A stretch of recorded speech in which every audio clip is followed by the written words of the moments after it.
ఈరోజు దేవుని కోసం మనం ఏమైనా తల పెడదాము అని ప్రయత్నించినట్లయితే, ఎంతమంది అండి దేవుని కోసం నేను ఒక కార్యము తల పెడదాము, ఒకటి చేద్దాము అని అనుకున్నప్పుడు ఎక్కడ లేని ఆటంకాలు, ఎక్కడ లేని శోధనలు, ఎక్కడ లేని దాడులు నాకు జరుగుతాయి అన్నవారు ఉన్నట్లయితే చేతులెత్తి చూపిస్తారా? చిన్నదేంటి పెద్దదేంటి, కనీసము సండే స్కూల్ కోసం ఏమైనా పరిచర్య కొద్దిగా నా వంతు నేను ఇద్దాము అని ప్రయత్నిద్దాము అని అనుకున్నప్పుడు కూడా ఎన్నో పోరాటాలు ఎన్నో ఎదుర్కొంటూ ఉంటాం. ఎందుకంటే మనము ఉన్నది రాజ్యము. ఈరోజు మీరు అనుకుంటున్నారు నాది ఇల్లు, నా బ్రతుకు, నాది ఇదే కాదు. దేవునిది రాజ్యము అని రాయబడింది, అవునా కదా?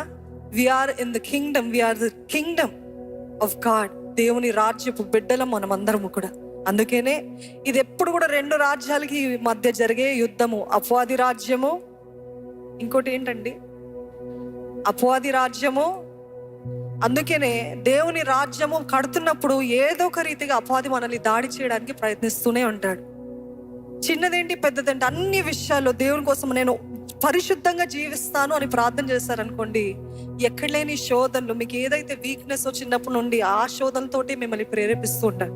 He knows all your weaknesses, ఏ రీతిగా పడగొట్టచ్చో బాగా తెలిసిన వాడు. కాబట్టి ఈరోజు ఏదేమైనా నేను దేవుని కోసం తలపెట్టి నేను చేస్తాను అనే నిర్ణయం తీసుకోండి. అది మన సొంత శక్తితోటి కాదు. నేను కొంతమంది కోసం ప్రార్థన చేయాలని నాకు భారం కలుగుతుంది అని మీరు ఉన్నట్లయితే, మీరు ప్రార్థన చేద్దామని ప్రారంభించినప్పుడు కుటుంబంలో అక్కర్లేని గొడవలు, కలహాలు, దాడులు, అనారోగ్యాలు ఇవన్నీ జరుగుతూ ఉంటాయి. This is all Kingdom fight. అది మీకు వ్యక్తిగతంగా కాదు, దేవుని రాజ్యాన్ని కడుతున్నారు కాబట్టి మిమ్మల్ని ఏ రీతిగా అడ్డగించాలని ప్రయత్నిస్తుంటాడు. కాబట్టి అందుకని పరిశుద్ధాత్మ దేవుడు పౌలు భక్తుడి ద్వారా రాసింది ఏంటిదంటే, సర్వాంగ కవచము ధరించుకొని. We need to know the vials of the devil. అపవాది తంత్రాలను ఎరిగి వాడిని ఎదిరించాలి. సర్వాంగ కవచము లేకుండా పోరాడారని అనుకోండి, చిత్తు అయిపోతూ ఉంటాము, దెబ్బలు తింటూ ఉంటాము. ఇంకా నాకు వద్దు, నాకు ఈ పరిచర్య వద్దు, నాకు ఈ సేవ వద్దు అనే స్థితిలోకి అపవాది మనల్ని నడిపిస్తుంటాడు. కాబట్టి సర్వాంగ కవచము ధరించుకొని పోరాడండి అని ఆయన వాక్యం తెలియజేస్తుంది. ఈరోజు సర్వాంగ కవచము ధరించుకుంటూ నేను పోరాడతాను. ఈరోజు నేను చెప్పాను, రాజ్యము ఒక army, we are the warriors of Christ. We cannot say I will not fight. నేను పోరాడను అని చెప్పడానికి కుదరదు. ఎందుకంటే మనమందరము సైనికులము, క్రీస్తు సైనికులము. కాబట్టి మన బ్రతికినంత వరకు పోరాడుతూనే ఉండాలి. కానీ సర్వాంగ కవచం లేకుండా పోరాడితే మనము నాశనం అయిపోతామండి.